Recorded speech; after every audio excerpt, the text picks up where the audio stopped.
अस्सलामुअलैकुम everyone, welcome back to English learning series. आज की वीडियो का जो टॉपिक है वो बहुत ही इंपॉर्टेंट और बहुत ही इंटरेस्टिंग होने वाला है, क्योंकि इस टॉपिक को हम बहुत जगह सुनते हैं और फेस करते हैं, whether we are talking in class, whether we are going for interview or attending in any family events, we face this kind of question in our life.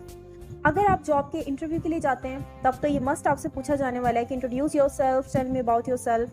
या फिर आप किसी ऐसी जगह पर हैं जहाँ पर आप किसी से फर्स्ट टाइम मिल रहे हैं और अगर वो बंदा आपसे कॉन्टिन्यूसली इंग्लिश में बात कर रहा है और अगर आपसे भी पूछता है कि please tell me about yourself, तब आपको इंग्लिश में ही उसका रिप्लाई देना है। बहुत सारे लोग कंफ्यूज हो जाते हैं कि कैसे अपने आप को इंट्रोड्यूस करवाएं, क्योंकि अगर आप इंटरव्यू के लिए जा रहे हैं तो वेल प्रिपेयर्ड होंगे, आप पहले से ही प्री प्लान्ड होंगे।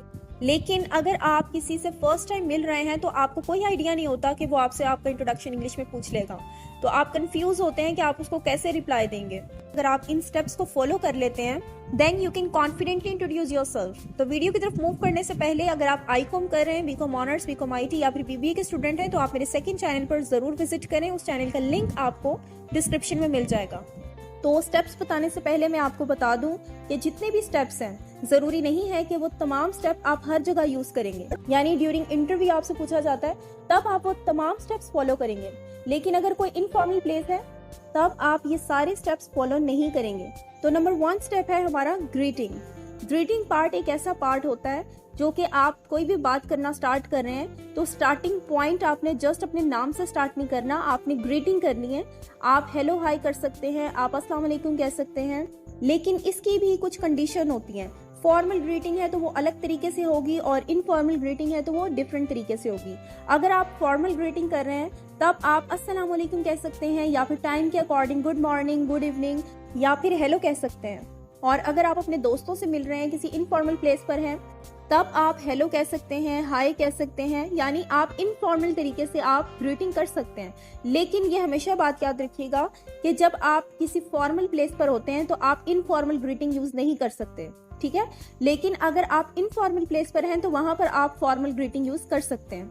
लेट्स सपोज आप अगर इंटरव्यू के लिए गए हैं और आपसे इंट्रोडक्शन पूछा जा रहा है तो आप स्टार्ट में hi everyone, hello everyone, hi guys, इस तरह के वर्ड यूज नहीं कर सकते, ये बहुत ऑकवर्ड होते हैं।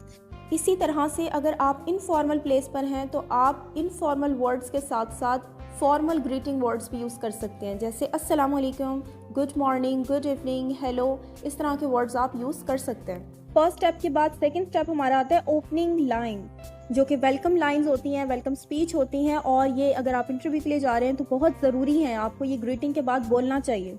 अगर आप बहुत सारे लोगों के बीच में अपने आप को इंट्रोड्यूस करवा रहे हैं तब आप यूज़ करेंगे हेलो एवरीवन। और इसी तरह से अगर आप किसी इंटरव्यू के लिए गए हैं तब आप कहेंगे गुड मॉर्निंग, या फिर जो मैंने आपको वर्ड्स बताया उनमें से कोई वर्ड यूज़ कर सकते हैं। आप कहेंगे good morning, thanks for giving me this opportunity, I would like to introduce myself. इसका मतलब होता है कि मैं आपकी शुक्रगुजार हूँ कि आपने मुझे ये मौका दिया है, अब मैं अपना इंट्रोडक्शन देती हूँ। इसके बाद थर्ड स्टेप हमारा आता है नेम। जब आप अपना नाम बताएंगे तब आप आई एम का यूज करेंगे या फिर माई नेम का यूज करेंगे। माई सेल्फ आप बिल्कुल यूज नहीं करेंगे क्योंकि ये बहुत ऑकवर्ड वर्ड लगता है और एक फॉर्मल प्लेस के लिए बिल्कुल भी प्रॉपर या सूटेबल नहीं है। तो यहाँ पर आप अपना नाम मेंशन करेंगे, आई एम अरूज या फिर माई नेम इज अरूज। आप माई सेल्फ कहकर बिल्कुल भी बात नहीं करेंगे। और इसी स्टेप में आपको अपनी एज भी मेंशन करनी है। आई एम 21 ईयर्स ओल्ड, या फिर आपकी जो एज है आप वो एज बताएंगे। और ईयर्स ओल्ड लगाना बिल्कुल भी ज़रूरी नहीं है, आप जस्ट कह सकते हैं आई एम 21। इसका मतलब यही है कि आप अपनी एज मेंशन कर रहे हैं। अब हमारा फोर्थ स्टेप आ गया। फोर्थ स्टेप में आपने प्लेस बतानी होती है या फिर लोकेशन बतानी है कि आप इस टाइम कहाँ पर हैं। लेट्स सपोज अगर मैं लाहौर में हूँ तो मैं कहूँगी I am from Lahore itself. Itself मैंने क्यों लगाया है? क्योंकि जब आप जहाँ पर आपकी पैदाइश होती है, आप बाय बर्थ अगर वहीं पर ही हैं तब आप इटसेल्फ का यूज़ करते हैं। या फिर आप कह सकते हैं I belong to Lahore itself, कि मैं लाहौर में रहती हूँ। लेकिन अगर आप पैदाइश आपकी कहीं और की है और आप फिलहाल कहीं और रह रहे हैं तब आप कहेंगे I am from Lahore but currently living in Karachi, कि बर्थ मेरी लाहौर की है और कराची में मैं फिलहाल रह रही हूँ। इसके अलावा एक अदर सेंटेंस भी आप यूज कर सकते हैं, I was born in Lahore but and raised in Karachi, कि मेरी पैदाइश लाहौर में है बट अभी मैं कराची में हूँ। अगर आपसे ये पूछा जाता है कि आप कितने टाइम से यहाँ पर हैं, तब आप कह सकते हैं I have been living in Karachi for 5 years, कि मैं 5 सालों से यहाँ हूँ। यहाँ पर आप वो ईयर्स मेंशन करेंगे। नेक्स्ट 5 स्टेप है हमारा फैमिली बैकग्राउंड। यहाँ पर आपने अपनी फैमिली के बारे में बताना है, लेकिन फैमिली बैकग्राउंड में आपने किसी का नाम मेंशन नहीं करना। जस्ट आपने बताना है I have 6 members in my family, या आपके फैमिली में जितने मेंबर्स हैं आप वो मेंशन करेंगे। और अगर आप जॉइंट फैमिली के साथ रहते हैं तब आप जॉइंट फैमिली को मेंशन करेंगे कि I have joint family and there are 20 members here. यहाँ पर आप अपना नंबर भी बता सकते हैं कि आई एम एल्डेस्ट वन, या फिर आई एम यंगेस्ट वन, या फिर आई एम मिडिल वन। आप सबसे बड़े हैं, मिडिल में हैं, या सबसे छोटे हैं, आप वो यहाँ मेंशन करेंगे।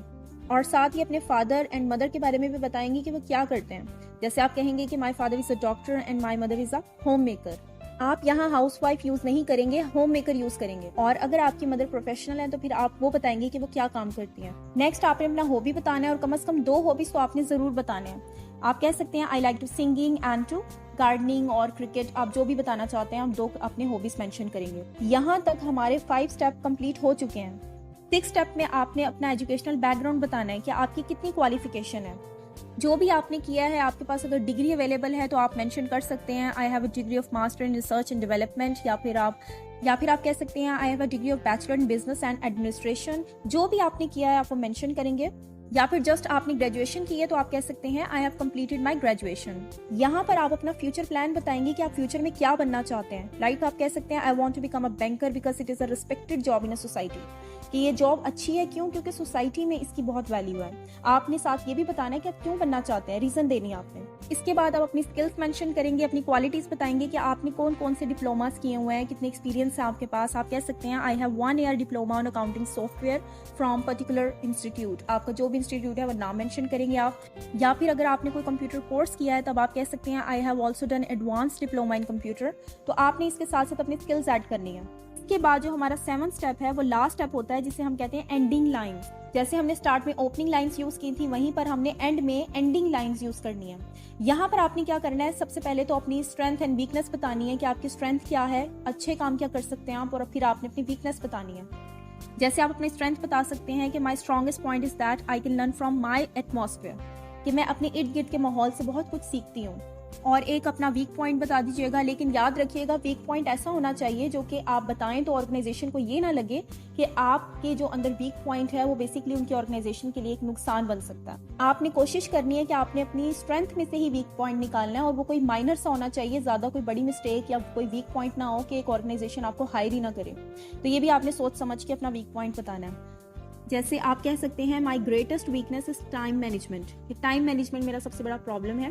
बेसिकली मैं कोई भी मेरा काम हो तो मैं बहुत ज़्यादा डिटेल ओरिएंटेड पर्सन हूँ, डिटेल में चली जाती हूँ, तो उससे काम अच्छा होता है, बट टाइम टेकिंग भी बहुत है। तो एक ऑर्गेनाइजेशन को ये कोई बहुत बड़ी बात नहीं लगेगी, ये माइनर सा आपका वीक पॉइंट है, तो कोई मसला नहीं है। इस तरह के आप वीक पॉइंट यूज कर सकते हैं। और लास्ट में आपने कहना है thank you, this is all about me. कुछ लोग सारी बात करने के बाद थैंक यू यूज नहीं करते, थैंक यू लास्ट में जरूर लगाना चाहिए। इससे आपका पता चलता है कि आपकी बात कंप्लीट हो गई है।